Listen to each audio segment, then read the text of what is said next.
El sol comenzaba a levantarse sobre la ciudad, iluminando edificios altos de vidrio y acero. Entre ellos sobresalía la torre corporativa de Ruiz Holdings, donde Alejandro Ruiz, uno de los empresarios más ricos del país, iniciaba su día como siempre, rodeado de asistentes nerviosos, ejecutivos temerosos y empleados que evitaban cruzarse en su camino. Alejandro caminaba con pasos firmes por el pasillo principal, sin saludar a nadie. Un asistente joven avanzaba detrás de él con una carpeta en las manos. «Señor Ruiz», dijo, «tiene pendiente la revisión de los contratos de inversión en FinFuture. Los socios están esperando su aprobación». «Si están esperando, que esperen más», respondió Alejandro sin mirarlo. «No me interrumpas con cosas obvias». El asistente agachó la cabeza y apretó los labios, conteniendo los nervios. Alejandro entró a su oficina, una sala tan grande como un apartamento entero, con ventanales que mostraban la ciudad desde las alturas. Sobre el escritorio había café importado, bocadillos carísimos y regalos que algunas empresas enviaban buscando su favor. Encendió su computadora y sonrió con arrogancia. Creía que nada en el mundo podía derribarlo. Mientras tanto, en una zona humilde, Samuel Martínez despertaba en una habitación pequeña. Tenía que empezar su jornada temprano para cumplir sus turnos de repartidor. Su hija, Lucía, de 7 años, se acercó a él con una sonrisa somnolienta. «Papá, ¿vas a cenar hoy con nosotras?» Samuel acarició su cabello. «Prometo intentarlo, mi amor. Solo depende de cuántos pedidos me salgan». «Siempre trabajas mucho», dijo la niña, con una mezcla de orgullo y tristeza. «Lo hago por ti», respondió Samuel. Tomó su bicicleta vieja, revisó las llantas, se colgó la mochila térmica y salió a la calle. El destino de ambos hombres estaba a punto de cruzarse, aunque vivían en mundos completamente opuestos. A media mañana, Alejandro salió del edificio con 2 guardaespaldas y se dirigió hacia su nuevo Lamborghini. Ni siquiera miraba a su alrededor. Se acercó a la puerta del auto justo cuando Samuel pasaba por la acera en su bicicleta, tratando de maniobrar entre los autos estacionados y esquivando un charco. La rueda patinó y Samuel tuvo que frenar de golpe. La bicicleta se ladeó y estuvo a punto de caer sobre el lujoso automóvil. Alejandro giró bruscamente hacia él, furioso. «¿Qué demonios haces?», gritó. «¿Sabes cuánto cuesta este auto? No ganarías eso ni en 10 vidas». Samuel bajó la vista y se disculpó. «Lo siento mucho, señor». La bicicleta se resbaló. «Pues aprenda a manejarla», respondió Alejandro. «No quiero ver gente como tú cerca de mis cosas». Samuel se apartó con tristeza, mientras Alejandro entraba en su vehículo sin mirar atrás. La mañana siguió su curso, y Samuel recibió un pedido para entregar en un restaurante de lujo, uno de los más caros de la ciudad. Caminó hacia allí con la caja en brazos. Era una entrega delicada. Vinos importados, botellas que costaban más que un mes de su salario. El restaurante tenía un ambiente elegante, con música suave y mesas llenas de empresarios. Entre ellos, Alejandro Ruiz estaba sentado con inversionistas extranjeros, hablando de su éxito, presumiendo sin moderación de sus logros. Cuando Samuel entró al salón con la caja, Alejandro lo reconoció de inmediato. «Miren quién apareció», dijo con tono despectivo. «El artista del equilibrio sobre ruedas». Los socios sonrieron por compromiso, sin entender la situación. Samuel, con la voz baja, respondió. «Solo vine a entregar estos vinos». «Pues hazlo rápido y no estorbes. Estamos hablando de negocios importantes». Alejandro empujó la caja hacia un lado para hacer espacio en la mesa, pero lo hizo con tanta fuerza que las botellas se inclinaron y varias cayeron al suelo, estallando en pedazos. El restaurante quedó en silencio. Samuel se agachó de inmediato, desesperado. «No, no, esto lo va a descontar el dueño del sueldo». Alejandro soltó una carcajada seca. «Si no puedes cargar una caja sin romperla, cambia de trabajo». En ese momento, la puerta del restaurante se abrió. Entró don Lorenzo, el propietario del lugar y una figura respetada en el mundo empresarial. Se acercó al grupo, frunció el ceño al ver los vidrios rotos y los rostros tensos. «¿Qué sucedió aquí?». Alejandro respondió antes que cualquiera. «Nada grave. Un repartidor torpe». Don Lorenzo miró a Samuel, luego a Alejandro, y comprendió de inmediato lo ocurrido.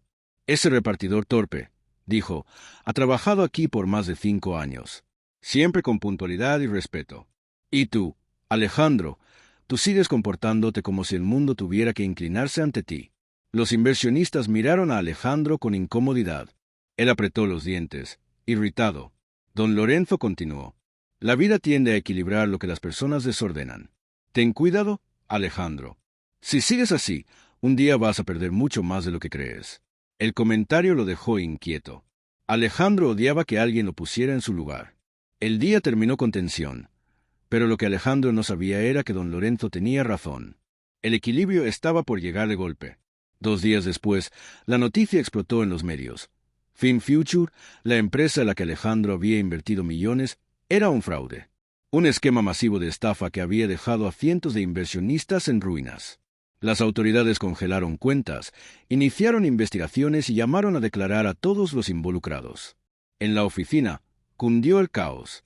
Los socios lo llamaban sin parar, exigiendo explicaciones. Los empleados murmuraban por los pasillos. Los periodistas esperaban fuera del edificio como depredadores. En una reunión improvisada, uno de los socios lo encaró. Tú recomendaste esta inversión. Tú nos dijiste que era segura. Por tu culpa perdimos todo. Alejandro intentó defenderse, pero nadie quiso escucharlo. A medida que pasaban los días, el imperio que había construido comenzó a derrumbarse. Los autos de lujo fueron retirados por falta de pago. La mansión quedó vacía. Los bancos cancelaron su acceso a las cuentas. Los socios rompieron contrato con él. Incluso su familia se distanció temporalmente, incapaz de lidiar con el escándalo. Alejandro, completamente solo, caminaba bajo una tormenta, empapado, sin rumbo. Intentó tomar un taxi, pero el conductor lo reconoció y se negó. Trató de pagar con tarjeta en una cafetería, pero fue rechazada. Se refugió bajo un pequeño techo, tiritando. En ese momento, una voz familiar lo llamó. «¿Alejandro?» Se giró. Era Samuel, sosteniendo un paraguas. «¿Qué te pasó?» Alejandro bajó la mirada, avergonzado. «Todo, lo perdí todo». Samuel respiró hondo, mirándolo sin rencor. «Ven, no te puedes quedar bajo la lluvia». Lo llevó a un pequeño café de barrio y pagó 2 bebidas calientes con monedas. Alejandro se sentó, derrotado. Nunca nadie lo había tratado con compasión sin exigir nada a cambio. «¿Por qué me ayudas?», preguntó con la voz quebrada. «Te traté como basura», Samuel respondió con calma. «Porque cuando una persona cae, lo último que necesita es otra que la patee. Hoy te tocó a ti. Mañana podría ser yo. La vida cambia en un segundo». Alejandro empezó a llorar en silencio. Aquello lo atravesó más que cualquier pérdida económica. Los días siguientes, Samuel lo llevó al comedor comunitario donde él hacía voluntariado. Allí, Alejandro vio cosas que jamás había imaginado. Personas sin hogar, madres cuidando hijos sin saber qué comerían al día siguiente, ancianos con historias tristes, jóvenes luchando por una segunda oportunidad. Alejandro comenzó a ayudar. Primero por agradecimiento a Samuel, luego porque entendió que también lo necesitaba. Lavó platos, sirvió comida, ordenó mesas, escuchó a las personas. Poco a poco, fue sintiéndose más humano. Un mes después, don Lorenzo apareció en el comedor. Lo observó a distancia, viendo cómo Alejandro ayudaba a un anciano a sentarse. Cuando Alejandro lo vio, se acercó con humildad. «Tiene razón, Lorenzo. La vida me dio la lección que necesitaba. Y gracias a Samuel estoy empezando a entender lo que realmente importa». Lorenzo le entregó una carpeta. «Es un nuevo proyecto social. Necesito a alguien que lo dirija. No busco dinero ni fama. Busco compromiso. Si quieres empezar de nuevo, esta es tu oportunidad». Alejandro tomó la carpeta con las manos temblorosas. No era volver a su imperio. Era algo más profundo, un propósito. El tiempo pasó. Con esfuerzo, dedicación y una visión cambiada, Alejandro se convirtió en un líder comunitario. No tenía ni la mitad del dinero que antes, pero tenía algo que jamás había poseído: respeto genuino, amigos sinceros y un motivo para levantarse cada día. Samuel y Alejandro se volvieron como hermanos. La hija de Samuel adoraba a Alejandro, y él siempre la visitaba con regalos sencillos pero llenos de cariño. Una tarde, mientras compartían una cena humilde, Alejandro dijo: «Samuel, tú me salvaste. Me diste más de lo que jamás podré pagarte». Samuel sonrió. «Solo hice lo que cualquiera debería hacer. Lo que vale no es lo que tienes, Alejandro, es lo que eres». Alejandro miró la mesa, llena de comida sencilla y un ambiente cálido. Por primera vez en su vida, entendió la verdadera riqueza. No era el dinero, era la humanidad, era la gratitud, era la oportunidad de cambiar. Y había aprendido la lección más dura, pero más valiosa de todas: Nadie es más que nadie. Y la vida, tarde o temprano, se encarga de recordarlo. Fin.